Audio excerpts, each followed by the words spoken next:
Bienvenidos a Derecho a tu Alcance, el espacio creado especialmente por Latina Medios para ti, para que te acerques a cada uno de los aspectos que tienen que ver con el mundo jurídico. Yo soy Cristina Coronado y a partir de este momento conversaré junto al invitado que tengo el día de hoy acerca de derecho internacional.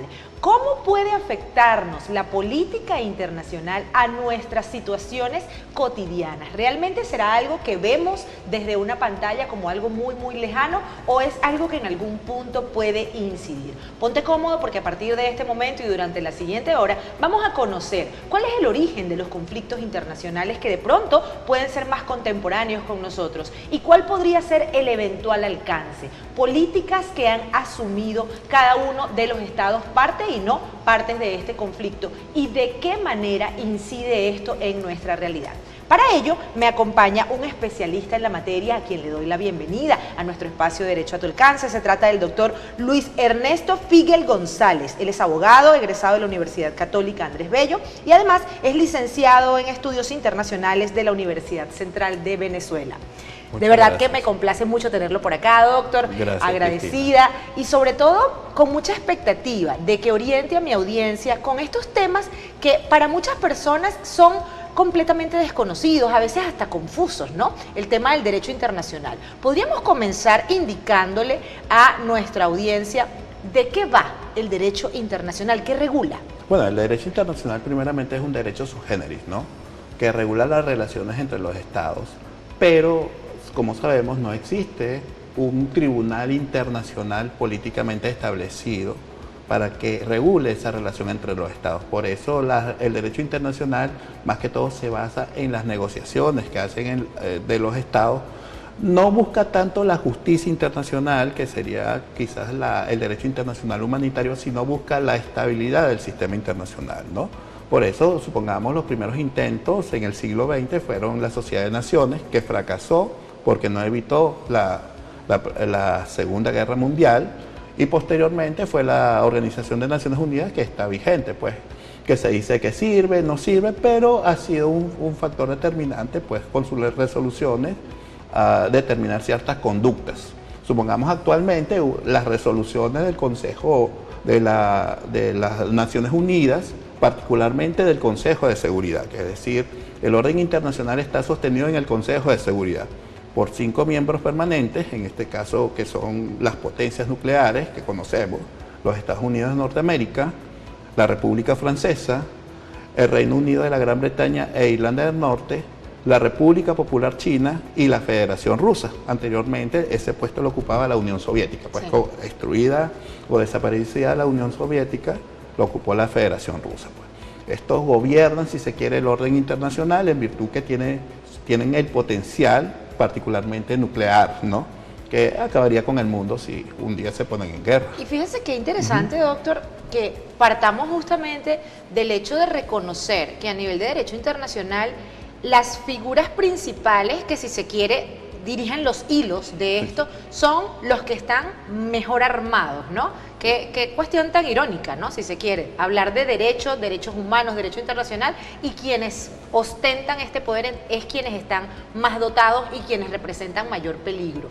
¿Qué instrumentos existen desde el punto de vista jurídico a nivel internacional que eviten que estas potencias entonces ejerzan estas acciones que puedan ponernos en peligro a todos? Realmente lo que existe son negociaciones, más que acuerdos, ¿no? Más que regulaciones extra a estas personas, ¿no? a estos actores internacionales, ¿no? Ellos llegan a acuerdos.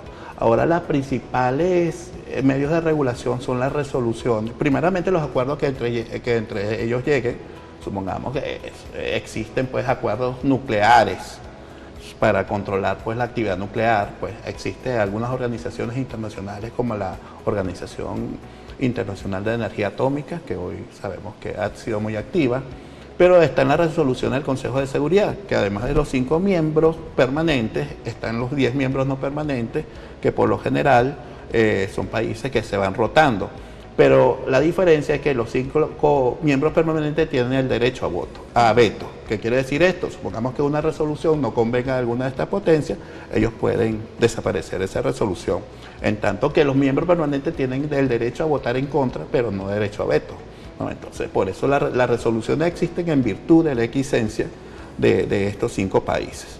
Supongamos un ejemplo, la resolución sobre el programa nuclear iraní, que es actual, es una resolución del Consejo de Seguridad donde las 5 potencias acordaron limitar el programa nuclear iraní con fines pacíficos desde el año 2006. Es decir, hay una serie de resoluciones hasta el año 2015 donde se firma un acuerdo, un pacto entre las 5 naciones que conforman el Consejo de Seguridad, Alemania con Irán para limitar el programa nuclear iraní, cosa que al parecer se incumplió y parece, pues, por eso se generó la guerra o la actuación militar, pues, sí. Porque justamente de eso vamos a hablar en la siguiente sección, pero quisiera que en estos pocos minutos que nos quedan de esta primera parte orientásemos a la audiencia en cuanto a la importancia del derecho internacional público y el derecho internacional privado. También en algún punto podemos tocar algo al respecto, por aquello de que existe la falsa creencia de que lo que no ocurre en mis fronteras no es mi problema, cuando sabemos bien que más bien es lo contrario. Entonces, podríamos indicar cuál es justamente la importancia a nivel global, a nivel interno para cada uno de los países de la existencia de un buen derecho internacional. Claro, acuérdate que el sistema internacional está basado en el concepto de conflicto. Es decir, la paz es un ideal, es una idea abstracta. Realmente entre las sociedades existen los conflictos, igual que existen entre las personas. Y ese conflicto entre las personas se refleja en la sociedad, por ende se refleja en la política y se refleja en los estados, ¿no? Sí. Lo que busca el derecho internacional es racionalizar el conflicto para ver cómo se ve o cómo se convierte más en paz. Pero no aproximarlo a la paz.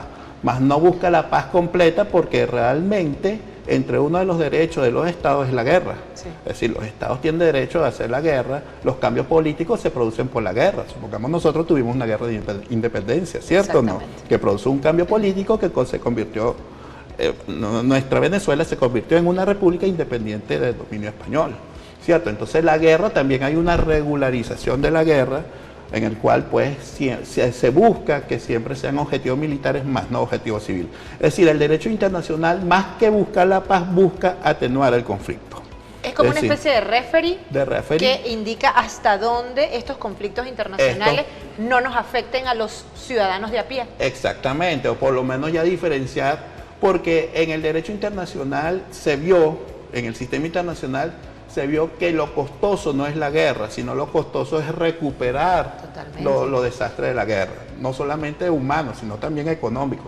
Y muchas veces el derecho internacional se piensa no en las personas, sino en los intereses económicos. Puede ser el petróleo en un momento, puede ser el medio ambiente, ¿no? Actualmente, pero siempre son intereses del Estado más que intereses de la persona. Realmente el derecho internacional humanitario es nuevo, pues no. El derecho internacional lo que buscó, es decir, sabiendo que la recuperación de un país que es necesario para el mantenimiento del sistema internacional resultaba mucho más costoso que su destrucción. Supongamos, después de las guerras napoleónicas quedó destruida Francia. Bueno, ¿cómo volver a Francia a ser una potencia para equilibrar el sistema internacional? Acuérdate que el sistema internacional se basa en la noción de equilibrio, donde la noción de equilibrio surgió en virtud o se institucionalizó en el Congreso de Viena después de la guerra napoleónica. ¿Qué había pasado? Que Francia había adquirido, bajo el régimen napoleónico, después de la Revolución Francesa, tanto poder, ¿no? que quiso aupar o quiso, si se quiere, comprometer a los demás países de Europa, ¿no? O al resto de Europa. Entonces, una vez derrotado con Napoleón, surge un nuevo sistema que es en el Congreso de Viena, donde más o menos las fuerzas son equilibradas hasta que un país o un reino que se llama Prusia, que da origen a Alemania, pues logra un potencial y desafía pues a los países europeos y otra vez se inicia la guerra. Exactamente. Y después sucedió lo que se inició en la Primera Guerra Mundial con Alemania y posteriormente la Segunda Guerra Mundial también con Alemania, que se decía que el sistema internacional que creó la Sociedad de Naciones en virtud del Tratado de Versalles, que fue un invento norteamericano, por eso los europeos tienen tanto miedo a la intervención norteamericana, evidentemente causó la Primera Guerra Mundial, la Segunda Guerra Mundial en virtud de las políticas retaliativas que tenía el Tratado de Versalles. Justamente de esto y más vamos a conversar al regreso, porque todo lo que tiene que ver con el derecho internacional viene a ser el resultante de nuestra propia historia contemporánea, de la forma en la que como sociedad nos hemos comportado, de lo que hemos aprendido de cada una de nuestros conflictos y evidentemente de nuestros avances en el mundo del derecho. No se vayan, porque esto es Derecho a tu alcance, versión Derecho Internacional.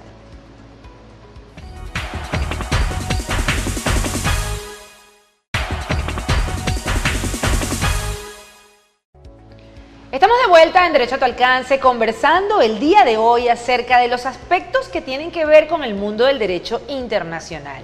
Para ello, estoy muy bien acompañada de un especialista en la materia, el doctor Luis Figuel, quien nos orienta acerca de esta situación. Y en este momento, doctor, me gustaría conversar acerca del conflicto del origen del conflicto, mejor dicho, en Medio Oriente. ¿Qué ocurrió? Además de ese tema, sabemos, territorial, religioso, ¿qué es lo que ha hecho que esto se haya vuelto de tal manera tenso y de tal manera exacerbante que no hemos podido incluso detenerlo como sociedad? Sí, acuérdate que el concepto que gobiernan las relaciones internacionales es del equilibrio de poder.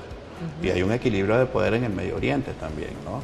Donde hay conflictos no solo de carácter, como tú dijiste, étnico, religioso, territorial, pero también económico, porque ahí está el 20% de la reserva del petróleo del mundo. Por eso hay esos conflictos, ¿no? Como te decía, el equilibrio de poder lo que busca es que todos los países, o por lo menos en un área conflictiva, tengan los mismos recursos para poder mantener ese equilibrio, ¿no? Y también el derecho internacional es un derecho, más que innovador, es un derecho de mantener, de conservador, sí, de mantener el status quo de las cosas, ¿no? Bueno, ahí ¿qué sucedió? Ahí sucedió que el programa nuclear iraní desafiaba los intereses geopolíticos no solamente de las grandes potencias, sino también los intereses políticos de actores internacionales dentro del Medio Oriente. Supongamos el caso de Turquía. Turquía en un momento determinado de la historia fue un imperio, el Imperio Otomano, sí, ¿cierto? El caso de las monarquías sauditas del Medio Oriente, de la península arábica. Me refiero a Kuwait, me refiero a Arabia Saudita, me refiero a Bahrein, a Qatar, a los Emiratos Árabes Unidos, a Omán. Date una cosa, algo bien importante geográficamente. Toda esa costa que baña a estos países, a estos Emiratos Árabes, ¿no? Incluyendo pues, el país grande que es Arabia Saudita, sus grandes ciudades que conocemos y son publicitadas, Doha, Manamá, Abu Dhabi, están frente a las costas de Irán, al cual no existe ninguna ciudad importante entre la costa de Irán, ¿no? Y donde hay terminaciones petroleras de Irán.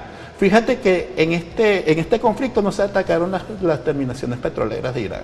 ¿Por qué? Porque ya hay una negociación de las grandes potencias donde China le dice a los Estados Unidos o le dice a alguna potencia, no, tócame todo menos las instalaciones petroleras porque ahí sale el petróleo que va a mi mercado.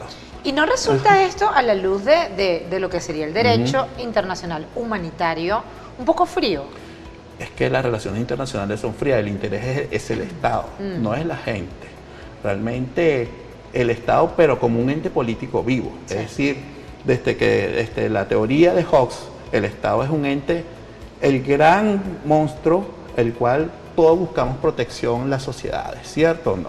Evidentemente se han juzgado crímenes de lesa humanidad, pero a conveniencia. Supongamos en la Segunda Guerra Mundial se produjeron grandes crímenes como por parte del nacionalsocialismo alemán, que fueron los crímenes, los juicios de Nuremberg y en la versión asiática los juicios de Tokio. Pero que ya se realizaron una vez que habían transcurrido una cantidad de años y habían menos susceptibilidades heridas, ¿no? Pero no se juzgaron los crímenes de Stalin. También Stalin en la Unión Soviética cometió grandes crímenes. Uno de los grandes crímenes fueron el crimen del bosque de Katyn, donde toda la oficialidad polaca, 21.000 personas, fueron fusiladas en una noche. Sí. Es decir, los grandes crímenes de la humanidad, uno que depende quién es el vencedor, propone.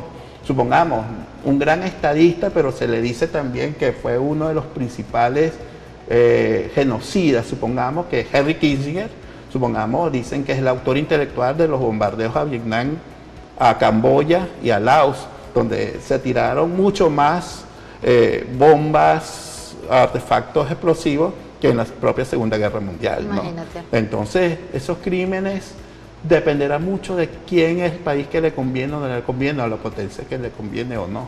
Sí. Entonces, es frío, pero es la realidad, aunque ha habido avances. Supongamos el caso de Yugoslavia, donde hubo una limpieza étnica, violaciones a toda población sin ninguna discriminación alguna.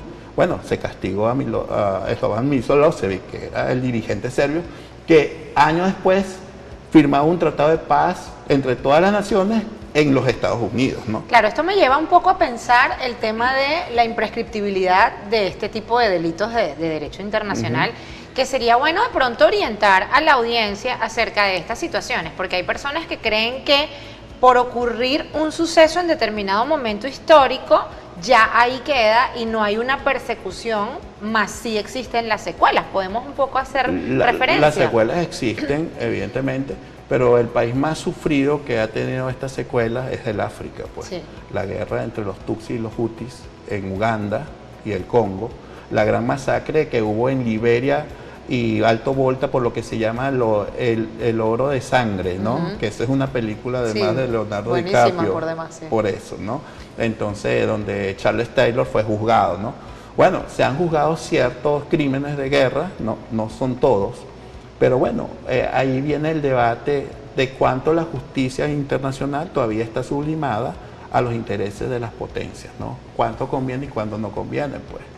Incluso del juicio de los medios de comunicación, muchas veces se hace mucho énfasis en los bombardeos que hay, supongamos, en el Medio Oriente, particularmente en la Franja de Gaza, pero no se habla muy poco de los bombardeos que, supongamos, Rusia ataca a Ucrania en la capital Kiev. Pues entonces también es una guerra informativa. Una guerra mediática que de pronto te muestra una realidad que puede estar tergiversada. Y que muchas veces se gana con esos medios Totalmente. de comunicación, pues, ¿no? Los medios de comunicación también influyen en el ánimo de la gente, sobre todo en los países democráticos o en los países donde hay ciertas libertades, como en los Estados Unidos, en Europa Occidental, ¿no?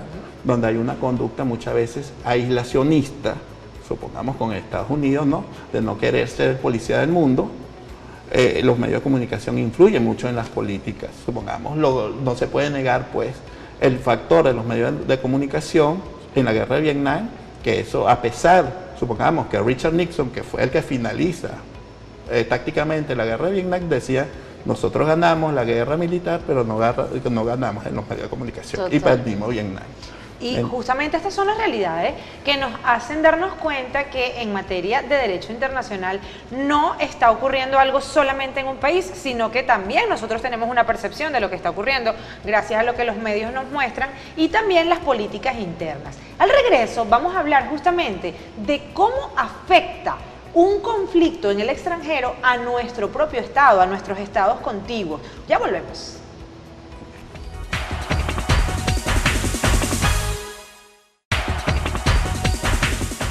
Estamos de vuelta en Derecho a tu Alcance, conversando el día de hoy sobre estos interesantes temas relacionados con el derecho internacional.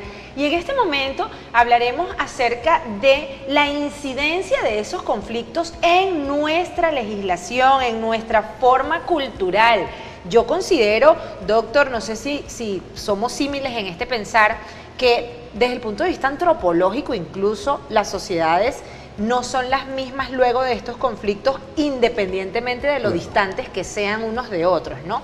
¿Cómo orientamos a la audiencia acerca de la factible incidencia de estos conflictos en nuestra economía, en nuestro sistema legislativo, en nuestras incluso relaciones interinstitucionales? Porque todo tiene que ver como el efecto dominó, ¿no? Claro, particularmente en el caso venezolano es bien importante tener en cuenta. Nosotros, dentro del escenario internacional, fuimos, vamos a decirlo así, miembros activos en virtud de la aparición del petróleo. Sí. Es decir, a principios del siglo XX, ¿no? Es decir, nosotros éramos un país, si se quiere, como se dice en el lenguaje entrópico, pues las guerras federales, no se había constituido el Estado venezolano. De hecho, el Estado venezolano en el siglo XIX todavía era un ideal, realmente era más el regionalismo que privado. El petróleo hace que cambie el país. Ahora, ¿por qué hace que cambie el país? Porque el petróleo iba a la defensa de Occidente, es decir, a los Estados Unidos y a Occidente.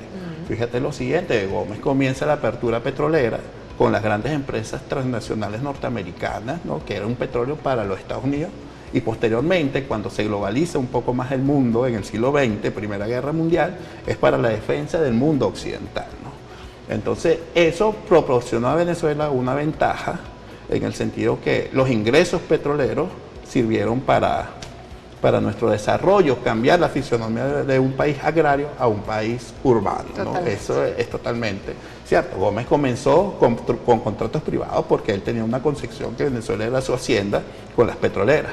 Pero posteriormente, con el posgomecismo, pues, que es Eliezer López Contreras y Medina Angarita, ellos realmente se logra uno de los monumentos legislativos en materia de hidrocarburos, porque tienes que tener en cuenta que el petróleo no es un mineral, algunas veces se confunde, es un hidrocarburo, es de origen animal, de origen de dinosaurio, vegetales de la prehistoria, ¿no? Y le da una legislación diferente con la ley de hidrocarburos de 1942 con Medina Angarita. Es decir, cómo se va a legislar y establecer ya de una forma legal las relaciones internacionales entre las petroleras y nuestro país. Bueno, con Medina Angarita, fíjate que comienza la colaboración de Venezuela con los Estados Unidos y con Occidente para la defensa de la Segunda Guerra Mundial contra el eje, pues, es decir, Alemania, Japón. Es decir, también los barcos alemanes merodeaban en el Caribe y el petróleo venezolano iba para esa defensa. Y ¿no? Había en este sentido, evidentemente, una afectación. Una afectación. Y te voy a decir una cosa, y es tan así que Medina Angarita es el primer presidente venezolano que viaja a los Estados Unidos. Pronuncia un discurso en el Congreso norteamericano, fíjate la importancia la relevancia de Venezuela, ¿no? Y posteriormente, ya en la guerra, y comienzan los grandes monumentos del desarrollo venezolano, supongamos lo que era la urbanización del silencio, los grandes adelantos. Y después con Rómulo, con la Junta Revolucionaria de Gobierno, llegan a los acuerdos 50-50 de los convenios petroleros, mitad y mitad de las ganancias petroleras, ya entrada la Guerra Fría, particularmente la Guerra de Corea, ¿no? ¿Y entonces, el presidente gallego viaja a los Estados Unidos y se entrevista con el presidente Truman y da un discurso. Igual pasa con Marco Pérez Jiménez, y posteriormente los presidentes norteamericanos vienen a Venezuela. Vino Kennedy, vino Bush, vino Clinton, es decir, había una relación Venezuela-Occidente. Eso se pierde un poco por cuestiones ideológicas en el siglo XXI y las cosas, bueno, son diferentes, ¿no? Simplemente cambian los sistemas, el tipo de relaciones, ¿no? Totalmente. Pero es parte de nuestra historia patria y hay que vivirla, ¿no? Totalmente. Y justamente el conocer cómo ha venido siendo toda esta cultura petrolera y cómo la incidencia a nivel de nuestras economías hace la ubicación geopolítica. Claro, y una particularidad muy importante. Supongamos en el aspecto económico que me estás tú señalando, Venezuela era uno de los países que tenía un estatus o unas costumbres de consumo muy similar a la sociedad norteamericana. Totalmente. Por eso los productos norteamericanos se probaban primero en Venezuela que en otro país, ¿no? Supongamos en lo diario, la VIASA, que era la Venezolana Internacional de Liberación, fundada en la época, en el primer gobierno de Caldera, bueno, tenía 4 viajes diarios a los Estados Unidos y a Europa, ¿no? En virtud de las relaciones que teníamos con Occidente, en virtud del petróleo, ¿no? Ahora, doctor, la incidencia de los conflictos actuales, ¿ok? ¿Cómo puede eso afectarnos en nuestras políticas internas, en nuestros sistemas financieros? ¿Hasta qué punto eso puede tener o no una injerencia en nuestra realidad? Y en el venezolano de a pie, el de la bodeguita, el que compra todos los días el diario, como dirían. Porque hay una cultura de creer que el conflicto extranjero no nos afecta. Entonces quisiera un poco orientar a mi audiencia al respecto. No, nos afecta mucho porque en el fondo seguimos siendo un país petrolero. Mal que bien, habremos producido menos petróleo en el siglo XXI. Venezuela a principios del siglo XX fue el mayor productor de petróleo, incluso primero que los países árabes. Sí. Es decir, la explotación petrolera en los países en Venezuela comienza en 1914, en los países árabes comenzaría después de la Primera Guerra Mundial, los años 30, ¿no? Pero seguimos siendo un país petrolero, se producirá menos, pero seguimos haciéndolo, ¿no? El petróleo todavía conduce nuestra economía, no somos el principal, ya los Estados Unidos no es el principal mercado, hay otros mercados, pero son las principales, hay otros mercados más hacia el Asia, ¿no? Donde se vende petróleo con cierto redescuento, también por estar muy lejos. La estrategia de Venezuela es estar frente a la costa de los Estados Unidos, Claro. frente al Golfo de México, frente a las grandes refinerías que se encuentran en el Golfo de México, particularmente en Texas, a ser socios de una compañía norteamericana que se llama la CICO, ser socios, ¿no? Aunque la compañía sea norteamericana, ¿no? Nos hizo pues tener durante los conflictos internacionales, bueno, la Segunda Guerra Mundial, conflicto de Corea, la caída del Shah de Irán, la guerra del Yom Kippur, todos estos conflictos beneficiaron a Venezuela en grandes proporciones, ¿no? Venezuela cambió, entonces vinieron los grandes proyectos, supongamos de Pérez Jiménez, que cambió netamente el país, con Betancourt también. En la época del primer gobierno de Carlos Andrés Pérez, cuando sucedió el cierre, el embargo petrolero en la guerra árabe-israelí, Venezuela se dijo que había una Venezuela saudita, la gran Venezuela, ¿no? Del siglo XX. Bueno, las cosas han cambiado, pero seguimos siendo un país petrolero, independientemente de la producción más o menos que hubiese actualmente, ¿no? Y la postura venezolana en relación a los conflictos que existen actualmente, ¿cómo la verifica usted o cómo la vislumbra usted desde el punto de vista jurídico a nivel de esa necesidad de no tomar parte de conflictos que no nos pertenecen directamente y por aquello de mantener en la medida de las posibilidades lo más armónica posible nuestras relaciones diplomáticas? Sí, es así importante porque Venezuela también tiene intereses, pues, ¿no? Claro. Hay un interés real, ¿no? Y también un interés, vamos a decirlo, propagandístico, ¿no? Eso es vital, son dos discursos, ¿no? Pero supongamos, aquí se está negociando la permanencia de la Chevron Texaco. Tú lo sabes muy bien, han venido negociantes norteamericanos a pesar de las diferencias ideológicas que pudieran ver actualmente, ¿no? Y supongamos no ha habido un apoyo serio, supongamos a Irán y otras potencias del Medio Oriente que son antioccidentales, por decirlo así, ¿no? Porque lo que mueve a los países son los intereses, al final. Cuando se va por buena voluntad en el contexto internacional pierdes, ¿no? Y es así, ¿no? No es la visión de buena voluntad, de amistad, de empatía que existe con un Estado con otro. El sistema internacional se mueve en virtud de los intereses de cada país. Diríamos entonces que es algo estratégico, más allá de... Claro, es algo estratégico, pero de ese interés individual, siendo una visión liberal del sistema internacional, se produce el equilibrio. Es decir, el equilibrio. Actualmente, pues, después de los sucesos de Hiroshima y Nagasaki, el equilibrio es lo que se llama el equilibrio del terror. Es decir, el equilibrio de las bombas atómicas. El miedo a quien apriete el botón. El miedo del que apriete el botón.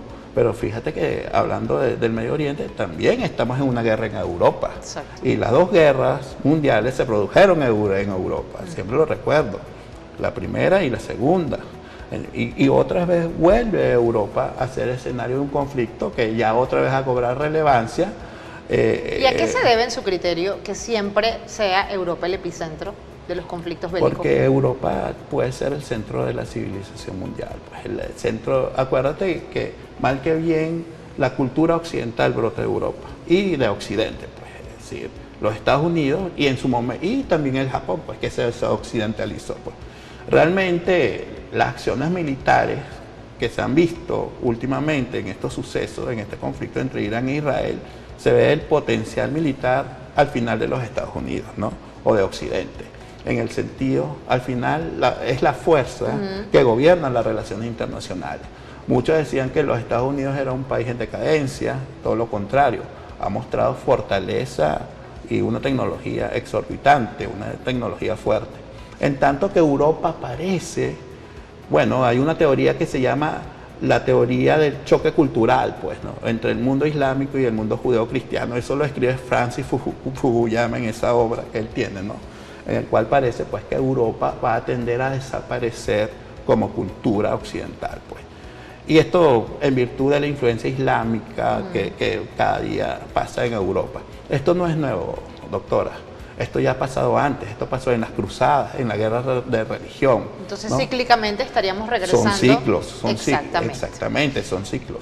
Y ¿Qué piensan ustedes en casa? ¿Realmente estamos entonces en un punto en el que quizás el conocer nuestra historia nos daría unas luces para conocer lo que se viene a futuro? No se vayan, porque al regreso justamente vamos a hablar acerca de hacia dónde se dirige nuestro derecho internacional y cuál es la postura venezolana al respecto, y la importancia justamente de saber cómo manejar estas relaciones internacionales. Ya volvemos.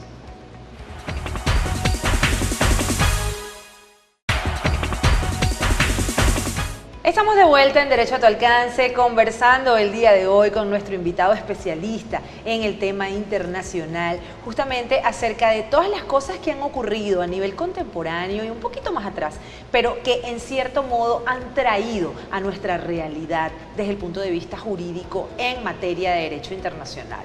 Doctor, ¿en dónde estamos en este momento como nación? ¿Qué es lo que hemos suscrito? ¿Hasta dónde nos hemos protegido jurídicamente en el campo internacional? Decirle a mi audiencia cuál es un poco la postura venezolana en relación a algunos conflictos y en relación a otras cosas no, como para concientizar hacia dónde podemos visualizar o visibilizar nuestro futuro en materia del derecho internacional. Lo que pasa es que la postura venezolana ha sido pragmática también, no podemos que ha sido ideológica, quizá ideológica sea el discurso, más todo es un pragmatismo, ¿no? Y eso no está mal, porque las relaciones internacionales se manejan con pragmatismo, ¿no? Fíjate, te voy a poner un ejemplo mucho más grave. Supongamos Israel, que tuvo el conflicto con Irán. En los años 80, Israel le vendía armas a Irán para defenderse contra Irak, ¿no? Y ahora, entonces, al revés. Es más, sabe lo que tienen incluso. Claro, ¿no? Claro. Inclusive la Segunda Guerra del Golfo se juzgó a Saddam Hussein como criminal de guerra, pero fue Occidente que le dio las armas químicas para irse contra Irán. Es decir, en esto todas las potencias tienen una posición pragmática, solamente que las potencias son las que tienen mayor poder de influir sobre otras que no las tienen, ¿no? Entonces nos convertimos en instrumentos. Al final, Venezuela es un país occidental, independientemente de la ideología. Pensar solamente que el mayor deporte nacional es el béisbol, ¿no? Entonces, ya debes imaginarte, pues, nuestra influencia occidental, las formas de consumir, aunque no es tanto como lo fue, supongamos, en el siglo XX, pero Venezuela sigue siendo un país que va dentro de un espacio latinoamericano con unas ideas muy propias, pues, de justicia social, de ciertas tendencias socialistas, más que tendencias, pues, liberales, ¿no? Que hoy gobiernan, supongamos, los Estados Unidos, pues, o conservadoras, ¿no? Entonces, sí, Venezuela todavía está en el ámbito, pues, de la occidentalidad, a pesar del discurso ideológico y de ciertas políticas, que al final siempre somos un país petrolero y vamos a hacerlo, ¿no? Sin embargo, muchos dicen, bueno, el ciclo petrolero venezolano se ha terminado porque quizás el próximo país, el próximo ciclo petrolero, que es un ciclo político, lo comience el vecino, la República Cooperativa de Guyana, que se dice que va a ser la Kuwait pronto de América Latina por el petróleo que todavía ellos tienen. Hay mucho por ver, ¿no? Pero bueno. Hay mucho por ver, pero acuérdate que a medida que se necesite más ese recurso energético, más cambia. Es decir, si tú ves la realidad de la República de Guyana, que es un país rural, es la Venezuela del siglo XX, del comienzo del siglo XX, es decir, lo que yo te trato de decir es que, pero Venezuela es un país occidental de religión judeo-cristiana, mal que bien, porque mal que todos profesamos la religión cristiana, sea católica o no católica, pues, ¿no? Las relaciones con Occidente son realmente bastante fuertes en la cultura venezolana. De hecho, la independencia de Venezuela se hace bajo la inspiración de la Constitución norteamericana. De hecho, la primera república venezolana se llamó los Estados Unidos de Venezuela, ¿no? Tratando de imitar, a pesar que después Bolívar se da cuenta que eso no era viable, que las tendencias caudillistas. Pero nosotros nos inspiramos. Incluso se necesitaba un punto de partida, además. Un punto de partida. Incluso se dice que se quiso pegar el 4 de julio de la independencia americana con el 5 de julio del acta de la independencia. Es decir, y la influencia petrolera también. Ahora, ¿no? Doctor, desde el punto de vista de lo que son los acuerdos que hemos suscrito, los tratados internacionales a los que Venezuela ha ratificado, ¿cuáles, en su criterio, considera que nos han dado mayor protección o nos darán a nivel de nuestro futuro en relación a medio ambiente, derechos humanos, economía?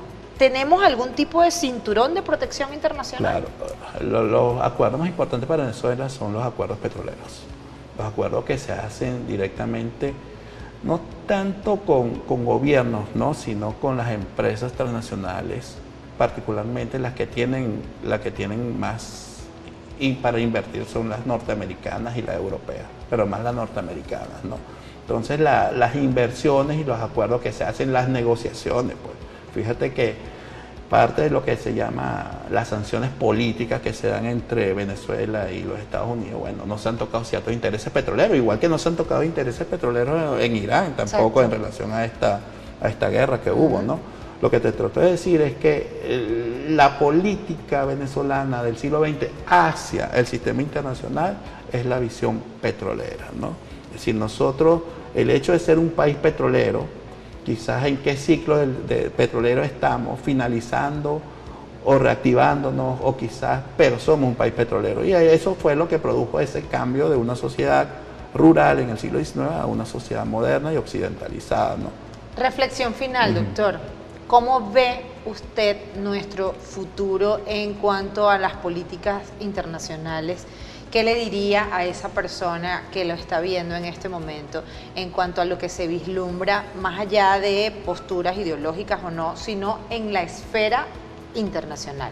¿Cómo estamos y qué consejo nos da? Bueno, hay que primeramente estudiar la historia del país hegemónico en este momento en el sistema internacional, que es de los Estados Unidos, ¿no? Hay que ver, para un análisis, si se quiere, práctico, ¿no?, supongamos, el significado de la presidencia de Donald Trump actualmente, el cual quiere dejar un legado, dice, ¿no? Sí. No solamente un legado de carácter internacional, porque él dice que lo respeta Putin, impuso estas sanciones a Irán que después terminan en una guerra, ¿no?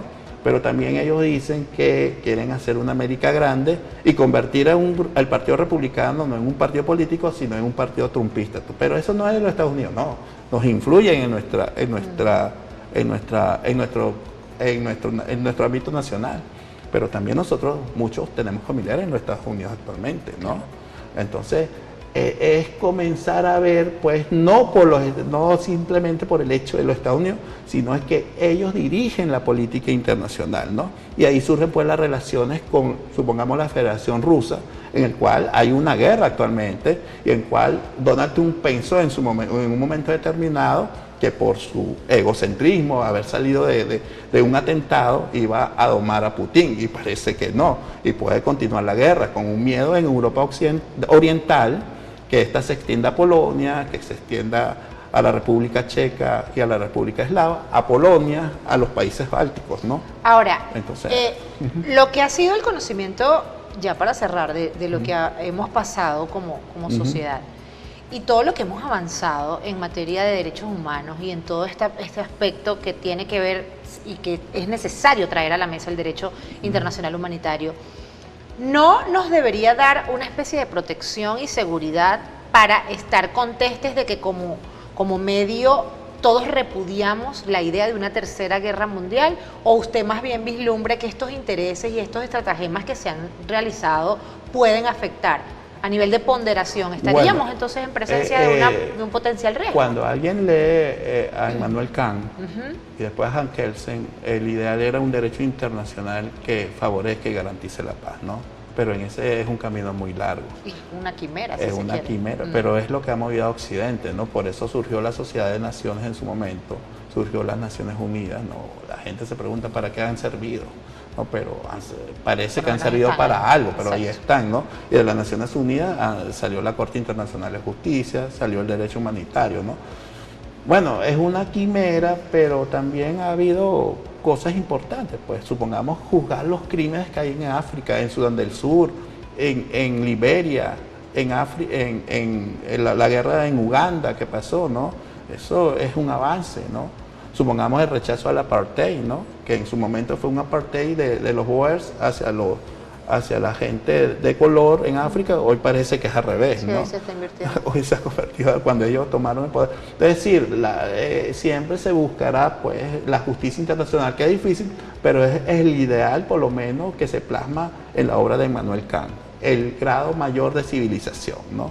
Al fin y al cabo, son los valores de la civilización occidental que prevalecerán en todo el mundo según el pensamiento occidental de Kant y después que es recogido por Hegel y por Kelsen modernamente. Despídase de su audiencia, doctor. Muchas gracias. ¿Dónde podemos encontrarlo? ¿Su número telefónico? Bueno, siempre vamos a poder encontrar en el 0414-5333-221. Y siempre estoy a su orden y bueno, espero seguir colaborando también con la Universidad Fermín Torón de la doctora.